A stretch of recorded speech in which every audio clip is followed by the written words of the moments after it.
Gunung Kawi, yang terletak di Jawa Timur, dikenal sebagai tempat yang kaya dengan berbagai kepercayaan mistis. Salah satu yang paling menonjol adalah kepercayaan mengenai pesugihan Gunung Kawi. Mitos ini berkembang, terutama di kalangan masyarakat Tionghoa, yang mempercayai bahwa Gunung Kawi adalah tempat untuk memperoleh kekayaan dengan cara supernatural, atau sering disebut pesugihan.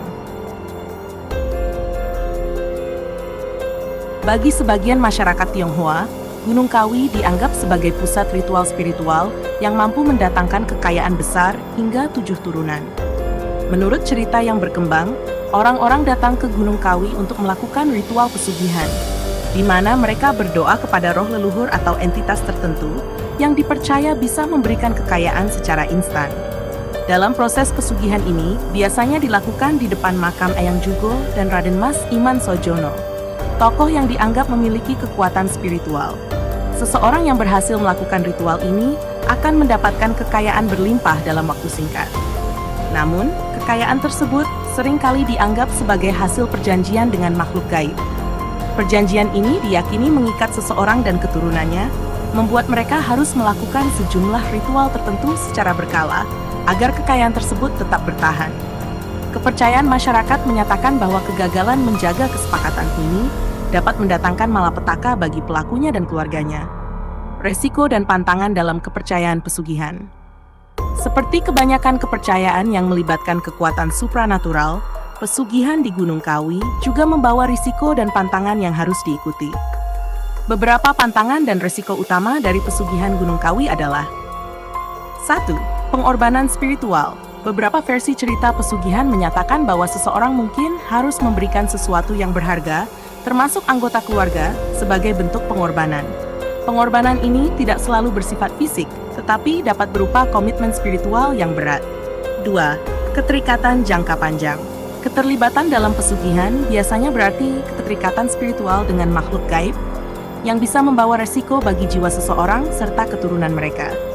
Jika perjanjian tersebut dilanggar, dipercaya akan ada dampak buruk seperti kehilangan kekayaan secara tiba-tiba, penyakit, atau malapetaka bagi keluarga. 3. Pantangan moral dan etika. Orang yang melakukan pesugihan biasanya harus menjalani kehidupan dengan aturan ketat dan pantangan tertentu, seperti tidak boleh menolak ritual tahunan di Gunung Kawi atau tidak boleh meninggalkan warisan tertentu. Jika pantangan ini dilanggar, dipercaya kekayaan bisa lenyap atau bencana akan datang. Perbedaan dengan kepercayaan dalam Islam di Gunung Kawi. Bagi umat Islam, gunung memiliki makna spiritual yang sangat berbeda. Banyak umat Muslim yang datang ke Gunung Kawi bukan untuk mencari kekayaan, tetapi untuk berziarah.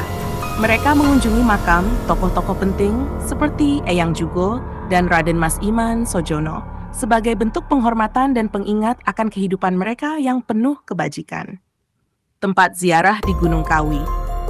Beberapa tempat ziarah yang dikenal di Gunung Kawi antara lain, 1. Makam Eyang Jugo. Eyang Jugo adalah seorang tokoh ulama yang dikenal bijaksana dan dihormati karena perjuangannya dalam menyebarkan ajaran Islam. Makam ini menjadi salah satu tujuan utama ziarah di Gunung Kawi.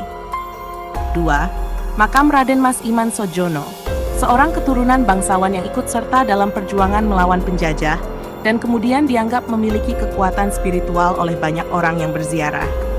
Dalam tradisi Islam, ziarah ini dilakukan untuk merenungkan kehidupan dan mengambil hikmah dari kisah tokoh-tokoh tersebut, serta memperkuat hubungan spiritual dengan Tuhan. Tidak ada unsur pesugihan atau pencarian kekayaan dalam ziarah ini, melainkan lebih kepada refleksi diri dan doa. Dengan demikian, kepercayaan pesugihan di Gunung Kawi yang diikuti oleh sebagian masyarakat, terutama masyarakat Tionghoa, sangat berbeda dengan pandangan Islam tentang Gunung Kawi sebagai tempat ziarah dan renungan spiritual.